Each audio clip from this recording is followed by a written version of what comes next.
Hello everyone, good morning. Welcome to Particle Institute. Class 9th force and laws of motion का next lecture लेके आ गए हैं। इस वीडियो लेक्चर में हम डिस्कस करेंगे Newton second law of motion and Newton third law of motion, है ना। ये दो टॉपिक डिस्कस करने के बाद हमारा पूरी तरह से ये चैप्टर कंप्लीट हो जाएगा। एक लेक्चर इस पे और लाऊंगा, है ना, लॉज ऑफ मोशन पे। वो न्यूमेरिकल्स, उसमें टोटल न्यूमेरिकल्स करवाए जाएंगे। ठीक, ओके। तो चलिए क्लास को स्टार्ट करते हैं। मेरा नाम है आलम और मैं पटना से ये वीडियो लेक्चर बना रहा हूं आपके लिए। आइए, तो सबसे पहले आप टॉपिक डाल लीजिए, है ना। टॉपिक डालिए कि आज हमें कौन कौन सा टॉपिक डिस्कस करना है। सबसे पहले हमें Newton's second laws of motion देखने हैं। Law of motion, Newton second law of motion क्या है, इसके बारे में हमें चर्चा करना है। सेकेंड और टॉपिक जो हमें डिस्कस करना है इसमें Newton's third law of motion, ये दो टॉपिक देखना है। तो आप सबसे पहले, है ना, ये दोनों टॉपिक लिख लो अपनी कॉपी में। नोटबुक निकाल के अपने नोटबुक में ये दोनों टॉपिक लिखिए, ठीक है। और पहला टॉपिक हेडिंग डाल दीजिए, पहला वाला, है ना, फर्स्ट हेडिंग डालिए। अभी हम इस फर्स्ट को डिस्कस करेंगे, उसके बाद सेकंड टॉपिक को डिस्कस करेंगे। Newton second law of motion क्या है ना। तो पहले लिखिए इसमें according to Newton's second law of motion, the rate of change of momentum is directly proportional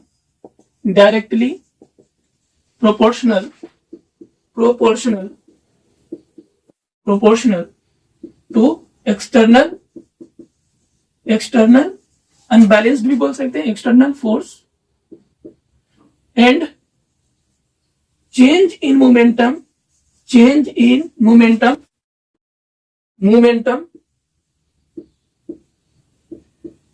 takes place in the direction of force, in the direction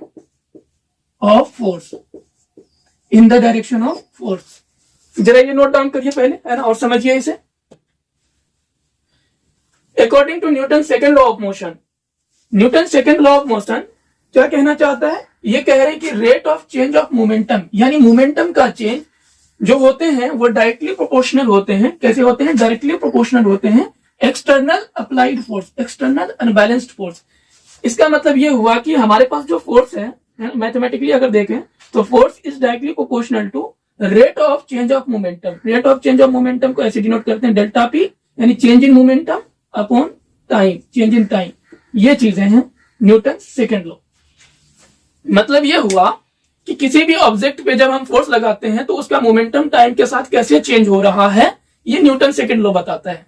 अगर किसी object पे हम फोर्स अप्लाई कर रहे हैं और उसका मोमेंटम टाइम के अकॉर्डिंग कैसे चेंज हो रहा है, that is Newton second law. Mathematically उसे हम ऐसे डिनोट करते हैं, force is directly proportional to rate of change of momentum, delta P upon delta T. Change हमेशा डेल्टा से डिनोट करते हैं। किसी भी फिजिकल क्वांटिटी का चेंज अगर दिखाना है तो हम डेल्टा से डिनोट करते हैं, डेल्टा उसके बाद वो फिजिकल क्वांटिटी, ठीक है। ये पहले भी मैंने आपको बता रखा है। चलिए, तो हम यहां से, है ना, न्यूटन सेकेंड लॉ समझ में आ ही गया होगा। यहां से हम एक डेरिवेशन करने जा रहे हैं, जो कि आपको पता है कि force is equal to mass into acceleration होता है। मुझे ये ड्राइव करना है, ये फॉर्मूला यहां से ड्राइव करना है। तो चलिए आप इतना नोट डाउन कर लीजिए, है ना। हम बोर्ड को साफ करते हैं, पहले आप नोट डाउन कर लो। वीडियो पॉज करके नोट डाउन करिए। कर लिया होगा, मैं इसे इरेज कर रहा हूं। न्यूटन सेकेंड लॉ,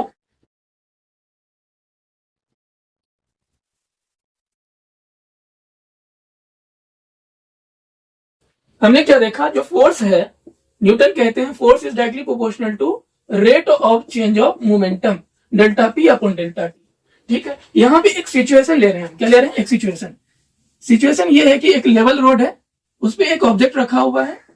टाइम जब 0 है तब इस ऑब्जेक्ट के पास इनिशियल वेलोसिटी u है और मास m है इस ऑब्जेक्ट के पास। और कुछ टाइम बाद, आफ्टर टाइम t, ऐसा कह लीजिए, आफ्टर टाइम, जब टाइम भैया t हो गया, तब बॉल के ऊपर या ऑब्जेक्ट के ऊपर के पास जो वेलोसिटी हो गई वो हो गई v। कितनी हो गई? v हो गया, इसमें कुछ एजम्पशन लेते हैं ना। एजम्पशन ये है, एजम्पशन हम क्या लेके चलते हैं जब फॉर्मूला ड्राइव कर रहे हैं इसमें, तो एजम्पशन हम ये लेके चलते हैं कि मास कांस्टेंट हम लेके चलते हैं। क्या लेके चलते हैं? मास को कांस्टेंट लेके चलते हैं, मास को कांस्टेंट मानते हैं। ठीक है, मास को क्या मानते हैं? कांस्टेंट मानते हुए ये फॉर्मूला ड्राइव करते हैं। देखो जरा, मास कांस्टेंट है यहाँ पे, और यहाँ इन चीजों को फिर से लिखिए। Force is directly proportional to delta P. Delta P का मतलब होता है final momentum minus initial momentum. Final minus initial, delta का मतलब समझाया था, फाइनल माइनस इनिशियल होता है, और डेल्टा टी मतलब final time minus initial time. ठीक है, final time minus initial time, यानी यहां से force is directly proportional to किसके बराबर आ जाएगा? Final momentum. फाइनल मोमेंटम कितना होगा इस कंडीशन में? देखो, मास और इसकी वेलोसिटी v है, फाइनल वेलोसिटी v है, तो फाइनल मोमेंटम हो जाएंगे हमारे पास मास इंटू फाइनल वेलोसिटी, है ना। मोमेंटम होता है मास और वेलोसिटी का प्रोडक्ट। और इनिशियल मोमेंटम कितना होगा जरा यहां से बताइए? इनिशियल मोमेंटम हो जाएगा मास इंटू इनिशियल वेलोसिटी, है ना, ये इनिशियल मोमेंटम हो जाएंगे mu। ठीक है, यहाँ पे पुट कीजिए इसे, है ना, तो mv माइनस mu ये हो जाएगा। और टाइम कितना लगा है? देखो, फाइनल टाइम t है यहाँ पे और इनिशियल टाइम 0 है। ठीक, अच्छा, हमेशा याद रखिएगा, जब भी हम डायरेक्टली प्रोपोर्शनल को इक्वल टू में चेंज करते हैं, जब भी हम डायरेक्टली प्रोपोर्शनल को इक्वल टू में चेंज करते हैं, तो एक कांस्टेंट जुड़ जाता है। तो फोर्स हो जाएगा, force is equal to constant के टाइम, यहां से एक बार इसे लिख लीजिए, mv minus mu upon t, ये लिख सकते हैं। और इसे सॉल्व करिए, force is equal to mass, यहां से मैं कॉमन ले सकता हूं, मास यहां से कॉमन ले सकता हूं, मास मैंने बाहर कर लिया, बचेगा क्या? v minus u upon T बचेंगे। ठीक, और इधर करते हैं इसे सॉल्व, तो फोर्स इज इक्वल टू आपका आ जाएगा, फोर्स इज इक्वल टू के मास। अब ये बताओ, v minus u upon T क्या होता है? v minus u change in velocity upon time, acceleration होता है। डेल्टा v अपॉन टी क्या होता है? एक्सेलरेशन, तो ये एक्सेलरेशन है। एक्सेलरेशन आपको पता है ना क्या होता है? v minus u upon T, ये एक्सेलरेशन होते हैं। तो यहाँ फोर्स का फॉर्मूला क्या आ गया? के मास और एक्सेलरेशन के साथ प्रोडक्ट में फोर्स का फॉर्मूला मिल गया। जब हम फोर्स की यूनिट डिफाइन करते हैं, यूनिट को डिफाइन करते हैं, जैसे 1 न्यूटन को हमें डिफाइन करना है, या फिर 1 kg मीटर पर सेकेंड स्क्वायर, 1 kg मीटर पर सेकेंड स्क्वायर को जब डिफाइन करते हैं, तब k की वैल्यू 1 आती है ना। यहाँ पे k की वैल्यू कितनी है? ये कांस्टेंट की वैल्यू, k की वैल्यू 1 है, k की वैल्यू 1। तो फोर्स का फॉर्मूला क्या बन गया? Force is equal to k, यहाँ पे 1 रखोगे, मास इंटू एक्सेलरेशन हो जाएगा। ठीक, इतना नोट डाउन करिए, इतना वीडियो पॉज करके नोट डाउन करिए पहले। ठीक, आपने कर लिया होगा, मैं इरेज करने जा रहा हूं। ठीक है, अब हमें जो फॉर्मूला मिल गया न्यूटन का, सेकंड लॉ यूज करके हमने F is equal to M a prove किया है। ठीक है, F is equal to M a. अच्छा, ये फॉर्मूला वैलिड कब होता है? Force is equal to mass into acceleration, ये फॉर्मूला वैलिड कब होते हैं? जब मास कांस्टेंट होता है। जब अभी जो मैंने फॉर्मूला ड्राइव किया है F is equal to M A, ये फॉर्मूला वैलिड होते हैं, है ना, valid only if mass is constant. Mass is constant, mass अगर कांस्टेंट होगा तो ये फॉर्मूला वैलिड होंगे। मास अगर कांस्टेंट नहीं है तो ये फॉर्मूला अप्लाई नहीं करेंगे। ठीक है, मास कांस्टेंट होना चाहिए तभी ये फॉर्मूला अप्लाई करेंगे। वेरी गुड, समझ गए होंगे।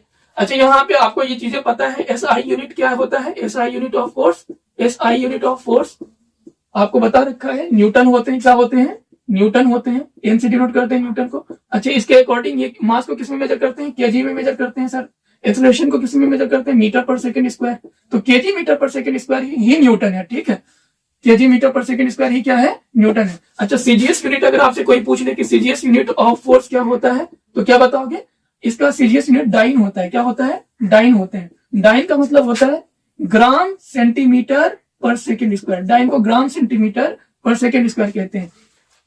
1 न्यूटन बराबर कितना डाइन? कन्वर्जन पूछ लिया जाता है ना, 1 न्यूटन में कितने डाइन होते हैं? तो आप याद रखिएगा, 1 न्यूटन में होते हैं 10 की पावर 5 डाइन, 10 की पावर 5 डाइन होते हैं। 1 न्यूटन में 10 की पावर 5 डाइन होता है। इतना नोट डाउन करिए। और आपको पता है फोर्स एक वेक्टर क्वांटिटी है। फोर्स क्या है? एक वेक्टर क्वांटिटी है।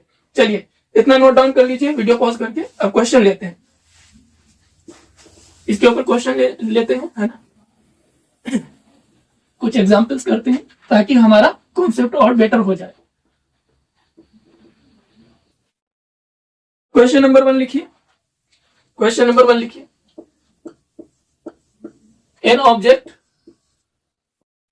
An object of mass 4 kg has uniform acceleration uniform acceleration 2 metre पर second square, find force. Force आपको पता करना है। बहुत ही सिंपल सवाल है ये सवाल, खुद से ट्राई करो, है ना, खुद से सॉल्व करने की कोशिश करो। आपने ट्राई कर लिया होगा, मेरा सॉल्यूशन है देखो। फोर्स इज इक्वल टू क्या होता है, मास इंटू एक्सेलरेशन होते हैं। फोर्स निकालना है भाई, मास हमें दे रखा है कितना 4 kg, 4 रखो। एक्सेलरेशन कितना दिया है 2 मीटर पर सेकेंड स्क्वायर, 2 रखिए। तो फोर्स की वैल्यू कितनी आ गई 8 न्यूटन आ गया। कितना आ गया 8 न्यूटन आ गया। एक और सवाल लेते हैं, है ना, एक और सवाल लेते हैं इसके ऊपर। ये आप लिख लो, एक और सवाल लिखो। इसके बाद सवाल लिखिए। सवाल ये है कि an object of mass 50 kg, एक ऑब्जेक्ट है जिसका मास 50 kg दिया है। An object of mass 50 kg uniformly accelerated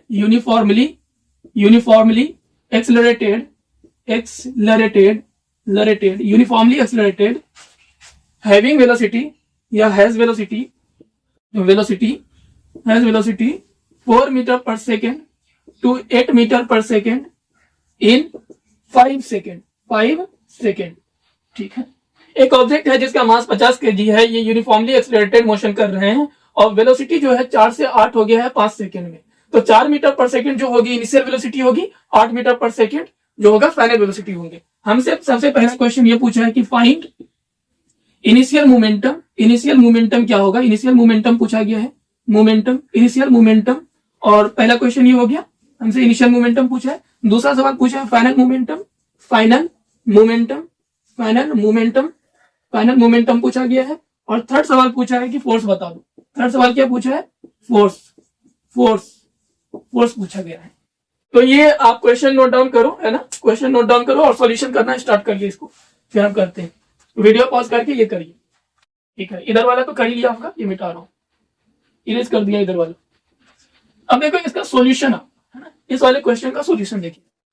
सबसे पहला, है ना, क्या कह रहा है कि इनिशियल मोमेंटम बताओ। सबसे पहले गिवन लिख लिया करो। गिवन क्या है, गिवन में हमें मास दे रखा है, यस सर, कितना 50 kg दिया है। इसके अलावा आपको क्या दिया है, इसके अलावा वेलोसिटी बता रखा है। जो ये वाला है ये 4 मीटर पर सेकेंड इनिशियल वेलोसिटी है, यूसे डिनोट करते हैं 4 मीटर पर सेकेंड है। फाइनल वेलोसिटी कितना बता रखा है, फाइनल वेलोसिटी 8 मीटर पर सेकेंड बता रखे हैं इन्होंने। और टाइम कितना दिया है 5 सेकेंड टाइम दिया है हमें, 5 सेकेंड टाइम दिया है, ठीक है। इनिशियल मोमेंटम पूछा गया है, तो लिखिए इनिशियल मोमेंटम का फॉर्मूला क्या होता है, मास इंटू वेलोसिटी, मास m इंटू वेलोसिटी। इनिशियल निकालना है तो इनिशियल वेलोसिटी इंटू करेंगे, ठीक है, m इंटू यू, ठीक है, m इंटू यू, ये हो जाएगा मोमेंटम, ठीक है। PI यानी initial momentum is equal to mass कितना है 50 है और इनिशियल वेलोसिटी कितना है 4, तो कितना आ गया 4 5 जा 20 यानी 200। और मोमेंटम का, लिनियर मोमेंटम का यूनिट क्या होता है, केजी मीटर पर सेकेंड होते हैं, केजी मीटर पर सेकेंड। तो ये आ गया। सेकेंड सवाल देखो, फाइनल मोमेंटम पूछा है, जल्दी बताओ। फाइनल मोमेंटम के लिए क्या करोगे, मास इंटू फाइनल वेलोसिटी करोगे। Final momentum P final is equal to mass into final velocity. Mass कितना दिया है 50, फाइनल वेलोसिटी कितना दिया है हमें, फाइनल वेलोसिटी 8 दिया है। तो यहां से इंटू कर लीजिए, 8 5 से कितना हो जाएगा 40 और 0, ये आ जाएंगे कितना, इतना केजी मीटर पर सेकेंड, 400 केजी मीटर पर सेकेंड। ये आ गया फाइनल मोमेंटम हमारे पास, क्या आ गया फाइनल मोमेंटम। हमसे थर्ड सवाल क्या पूछा है, हमसे थर्ड सवाल फोर्स पूछा गया है। चलो मैं इधर करता हूँ, फोर्स है ना इधर जगह है। थर्ड सवाल हमसे फोर्स पूछा गया है। फोर्स इज इक्वल टू क्या होता है, फोर्स इज इक्वल टू होता है यानी फाइनल मोमेंटम। फोर्स क्या न्यूटन ने क्या बताया था, F is equal to delta P upon T। Delta P क्या है, final momentum minus initial momentum upon time. Final momentum minus initial, final आपने निकाल रखा है 400, इनिशियल आपने निकाल रखा है कितना 200, अपॉन टाइम कितना लगा है भाई 5 लगा है, ठीक है। यहां से फोर्स निकाल लीजिए, 400 में 200 यानी 200 बचेगा, 200 बाई 5 तो कितना आ गया, 5 1 जा 5, 5 4 जा 20 यानी 40 न्यूटन फोर्स आ गए। कितने आ गए 40 न्यूटन फोर्स आ गए। इसे नोट डाउन करिए, है ना, इसे वीडियो पॉज करके नोट डाउन करिए। चलिए कर लिया होगा आपने। अब देखते हैं हम जो अब देखने जा रहे हैं, सेकेंड टॉपिक देखने जा रहे हैं और वो लास्ट टॉपिक है हमारा आज के लिए। क्या है topic, Newton third law, Newton third law of motion. Newton third law of motion देखने जा रहे हैं, Newton third law of motion. Topic डालिए Newton third law of motion. Newton's third law of motion. Newton third law of motion क्या होता है? बहुत simple चीज है। देखो पहला लॉ क्या बताता है? पहला लॉ ये बताता है कि किसी भी ऑब्जेक्ट का अगर स्टेट चेंज करना है मुझे, यानी अगर रेस्ट में है उसे मोशन में करना है, या मोशन में है उसे रेस्ट में करने हैं, तो फोर्स की रिक्वायरमेंट होती है। ये न्यूटन का फर्स्ट लॉ बताता है। सेकंड लॉ क्या बताते हैं? सेकंड लॉ बताते हैं कि अगर कोई मास है उसके ऊपर अगर मैं फोर्स, ये कोई ऑब्जेक्ट है उसके ऊपर मैं फोर्स अप्लाई कर रहा हूं, तो जब फोर्स अप्लाई करेंगे तो उसमें एक्सेलरेशन कितना प्रोड्यूस होगा। ठीक है, ये सेकंड लॉ बताता है। थर्ड लॉ, लेकिन ये फर्स्ट और सेकंड लॉ ये नहीं बताता है कि फोर्स कैसे अप्लाई किया जाता है, यानी एक ऑब्जेक्ट दूसरे ऑब्जेक्ट के ऊपर कैसे फोर्स अप्लाई कर रहे हैं, किस तरह से कर रहे हैं, वो कौन बताता है? ये थर्ड लॉ। तो हम यहाँ पे देखेंगे, क्या देखेंगे कि फोर्स किस तरह से अप्लाई होते हैं। ठीक है, वो चीजें हम न्यूटन थर्ड लॉ में देखेंगे। तो लिखो न्यूटन थर्ड लॉ क्या होता है? Every action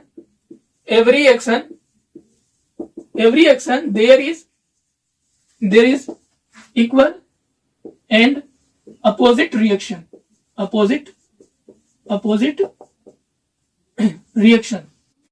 every action there is equal and opposite reaction ये लिख लीजिए। हर एक एक्शन का इक्वली और अपोजिट डायरेक्शन में रिएक्शन देखने को मिलेगा। जैसे सर बताइए, एग्जांपल से समझाइए। जैसे मैं इस व्हाइट बोर्ड को पुश कर रहा हूं, है ना, अपने दोनों हाथ से इस व्हाइट बोर्ड को मैं पुश कर रहा हूं, मैं इसके ऊपर एक्शन कर रहा हूं, यानी मैं जो फोर्स लगा रहा हूं दैट फोर्स इज एक्शन, और वापिस ये बोर्ड हमारे ऊपर फोर्स लगा रहा होगा, वो फोर्स है रिएक्शन। क्या है? वो रिएक्शन है। अच्छा, दोनों फोर्स अपोजिट है ना। मैं बोर्ड को लगा रहा हूं तो इस डायरेक्शन में लगा रहा हूं, और बोर्ड मेरे ऊपर फोर्स लगा रहा होगा तो इस डायरेक्शन में लगा रहा होगा, है ना। दोनों अपोजिट है एक दूसरे का, और इक्वल इन मैग्नीट्यूड है, यानी जितना मैं फोर्स लगाऊंगा, जितना एक्शन होगा उतना ही रिएक्शन होगा, जितना एक्शन होगा उतना ही रिएक्शन होगा। ये बातें याद रखिएगा, ठीक है। और यहाँ पे देखो, मैं बोर्ड पे अगर एक्शन कर रहा हूं तो बोर्ड मेरे ऊपर रिएक्शन कर रहा है। तो एक्शन रिएक्शन जो पेयर होते हैं, एक्शन रिएक्शन पेयर में एग्जिस्ट करता है ना। हमेशा एक्शन अगर कहीं हो रहा है तो रिएक्शन भी होगा, और वो दो डिफरेंट बॉडीज पे होंगे, है ना। जैसे एक बॉडी बोर्ड हो गया और दूसरा बॉडी मैं हो गया, ठीक है। चलिए लिखो, action and reaction pair always action reaction always exist in pair, ठीक है। इसके अलावा लिखिए, action and reaction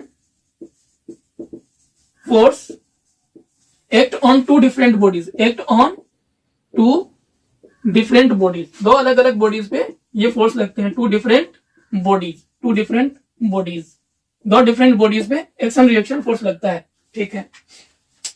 action reaction force जो होते हैं इक्वल मैग्नीट्यूड के होते हैं, यानी फोर्स, एक्शन फोर्स जितना बड़ा, मतलब जितना मैग्नीट्यूड में होगा, रिएक्शन फोर्स भी उतनी ही मैग्नीट्यूड में होगी, बट अपोजिट डायरेक्शन में होगा। अच्छा, एक्शन रिएक्शन फोर्स क्या, दो डिफरेंट बॉडीज जो है ना, दो डिफरेंट बॉडीज अगर है तो दोनों डिफरेंट बॉडीज का मास डिफरेंट होगा।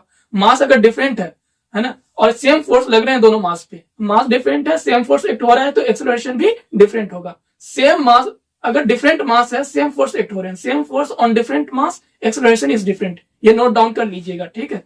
अगर डिफरेंट मास है, सेम फोर्स दोनों पे लग रहे हैं, एक्सेलरेशन दोनों का डिफरेंट होगा। ये कॉपी में नोट डाउन कर लेना, ठीक है। Okay, very good.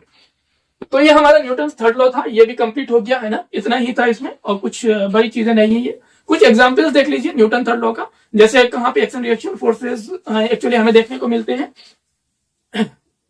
अच्छा, सेलर्स जो होते हैं, जो बोट को रोइंग करते हैं, यानी बोट को ड्राइव करते हैं, और आपने ऐसा देखा होगा कि जब भी सेलर्स जंप करते हैं, सेलर जब बोट से जंप करता है, तो जैसे ही जंप करता है सेलर, जो एक्शन लिया उसका जस्ट रिएक्शन आप किस पे देखोगे? बोट पे देखोगे, है ना। अगर सेलर्स फॉरवर्ड जंप कर रहे हैं तो बोट बैकवर्ड जाता है। बोट किधर जाता है? बैकवर्ड डायरेक्शन में जाता है। तो देखो, एक्शन और रिएक्शन, है ना, यहाँ पे दिखा रहा है कि एक्शन जो है अगर आगे हो रहा है तो रिएक्शन जस्ट उसके अपोजिट में देखने को मिल रहा है। इसी तरह से आप गन और बुलेट सिस्टम भी देख सकते हैं कि जो गन होते हैं, जैसे हम बुलेट फायर करते हैं तो गन रिकॉइल होता है। रिकॉइल का मतलब पीछे आता है ना। एक्शन का रिएक्शन देखने को मिलता है। बुलेट और गन दोनों का एक्सप्लोशन डिफरेंट होता है, क्योंकि दोनों का मास डिफरेंट है। सेम फोर्स एक्ट हो रहे हैं बुलेट पे भी और गन पे भी, लेकिन मास अलग अलग होने की वजह से बुलेट का एक्सप्लोशन अलग हो जाता है और गन का एक्सप्लोशन अलग हो जाते हैं, डिफरेंट हो जाते हैं। तो चलिए, आप समझ गए होंगे, है ना। आज के लिए इतना ही, मिलते हैं नेक्स्ट लेक्चर में। थैंक यू एंड जय हिंद।